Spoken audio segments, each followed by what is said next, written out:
Shock కొడుతుందా? సహోదరులారా, నిరీక్షణమైన పిల్లలను మీరు పెట్టుకోవడం ఇష్టము, నిద్రించిన వారి గురించి మీకు తెలియకుండా మాకు ఇష్టం లేదు.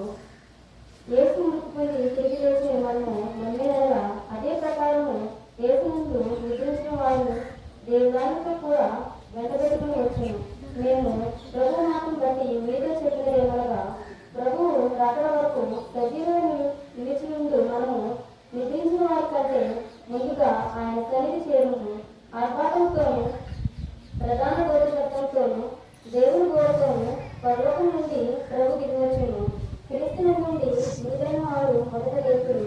ఆ మీదట సజీవులై నిలిచి మనము వారితో కూడా ఏకముగా ప్రభువులో ఎదుర్కొన్నకు ఆకాశ మండలములకు మేఘాల మీద కనుకోబడును. కాగా మనం సదాకాలము ప్రభుతో కూడా ఉన్నాము. కాబట్టి మీరు ఈ మాట చేత ఒకరినొకరు ఆదరించుకోండి. పత్రిక వాక్యము చదివించినటువంటి